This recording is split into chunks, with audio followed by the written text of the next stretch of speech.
Welcome back to another episode of the CPA podcast. I'm here with Jaron and Nate. Today we are going to dive into the world of rentals and real estate investing. It's a very popular topic. We're getting a ton of new clients that are real estate investors that have rental properties. So today what we're going to do is we're going to dive in and kind of show you guys the best way to capture your income and your expenses. So with rental properties, one thing that people, need to keep in mind is that the depreciation is going to be spread out. So the depreciation is basically the cost of the property spread out over the life of the property. How many lives? So it's 27 and a half years, which I don't know how many, I guess not even a full human life. It's a Gen Z life. Maybe if you were in the 1700s, 1600s, and then it's 39 years for commercial. That's almost a life. That's three quarters. That's pretty good. Yeah. You're almost to that midlife crisis. Stuff in 39 years. You can. I should know. I've done it. And stay tuned for a way that you can speed up that depreciation so you can take more of it now and invest more money in your business. So rental income is reported on Schedule E on your 1040. So that's where you're going to report all of your rents, and you'll also report all of your deductible real estate expenses. Now, for these reasons, it's very important to keep your receipts. So many people don't keep a good record of these things, and it becomes very difficult around tax time.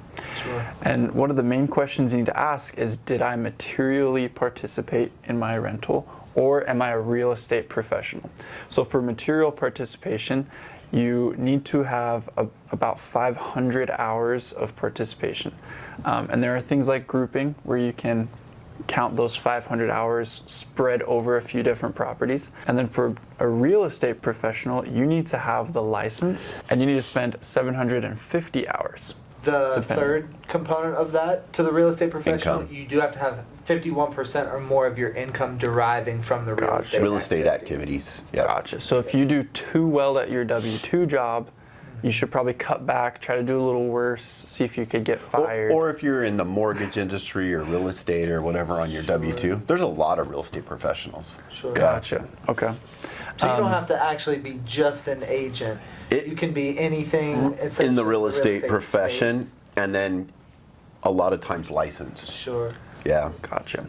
I've never been challenged on it in an audit, but I mean, there's a list of 3 or 4 things Sure. you've seen. When I work with clients on this, there's, it's a 3-prong test.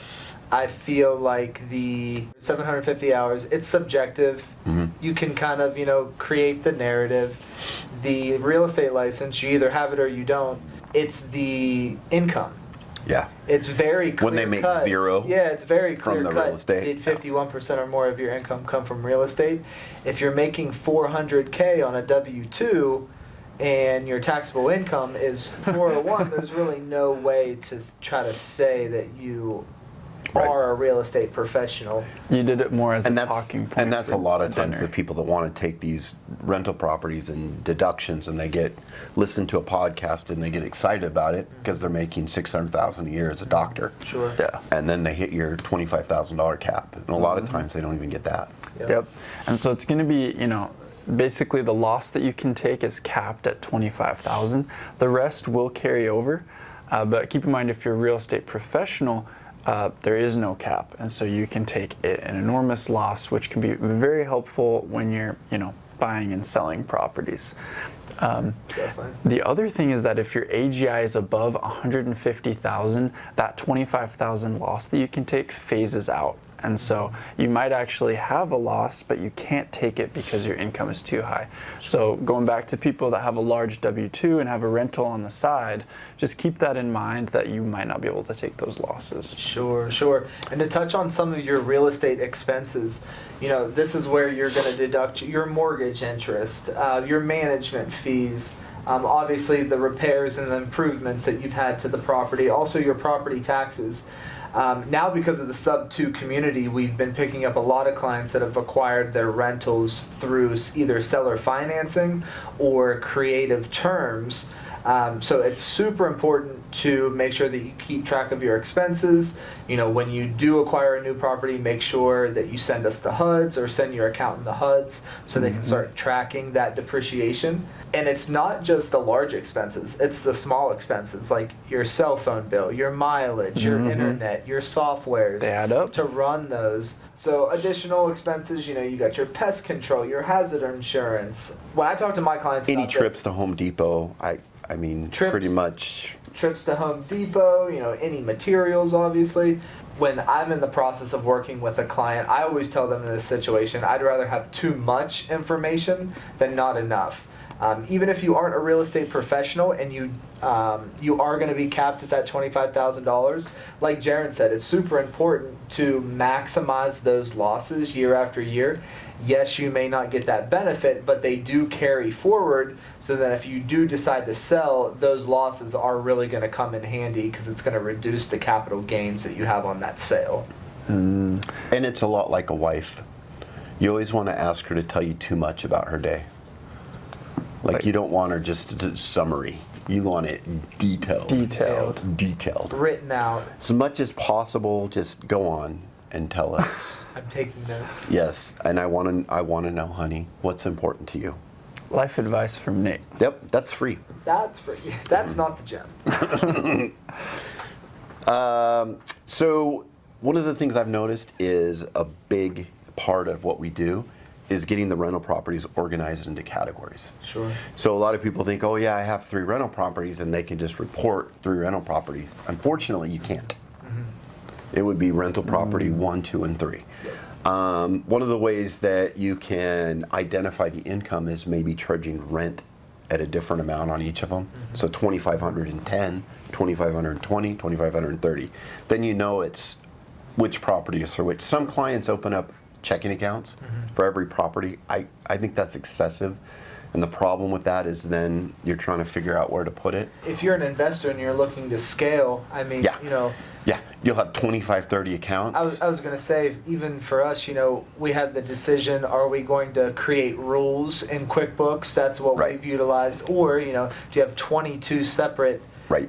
bank sub-accounts, and then you're paying your property manager even more because Got all the she's credit having to cards check- in your wallet. Yeah, it's not a very feasible or effective way. So I agree.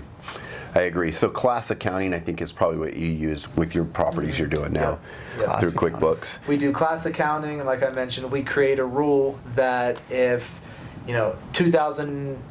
$2,010 comes in, we know that's for 123 Jim Main Bob. Street. Yep. It's for John Smith. It all gets allocated in the account. Yep. So we really do leverage the technology aspect of it. So we're not having to manually match those accounts in our rent manager. Yeah, and I think probably somewhere as far as getting too much information, one of the things you want to do if you have a rental property is aggressively deduct it. The reason is you're going to carry those losses forward, and those are going to offset not only capital gains, but your depreciation recapture in some cases. One of the big things to look at is, am I going to be audited if I include an extra $200 or $300 here or there that you've allocated up? And you're probably not. Plus, that's going to carry forward for more than 3 years. So you're going to surpass the audit period. Sure. And this is a way you can accumulate. I mean, if you're careful and you accumulate cell phone and mileage and little deductions, you can quickly, that adds up over 10 years. I mean, you could have an extra $100,000 or at least 70, 80 of expenses that you've rolled up with that property, reducing your gain, your capital gains later on. So that's why it's important when we're asking for those expenses, especially if you are doing your own bookkeeping for your rentals.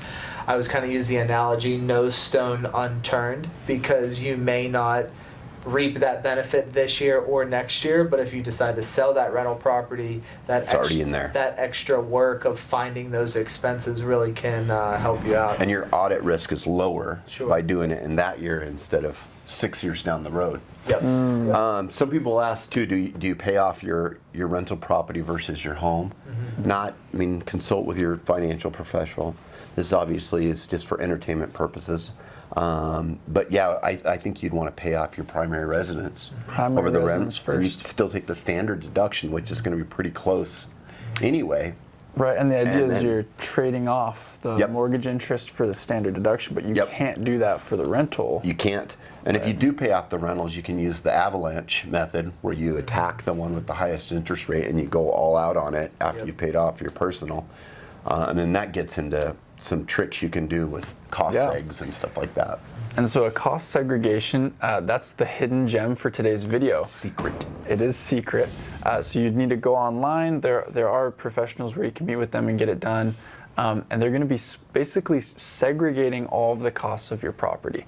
So they'll take out the fences and segregate, or Electrical. HVAC units, the Yes. flooring. yeah, and they'll depreciate all of those at on different schedules than the building itself, or than So the different roof. than 27 and a half or 39 years. Because obviously a fence is going to break down earlier than the building I think itself. fence is usually 5 to 7 years, yeah. I think it's 7. And so, after you do this cost seg, you can actually write off or more quickly depreciate a huge chunk of the property. And that way you can invest more money in your business now.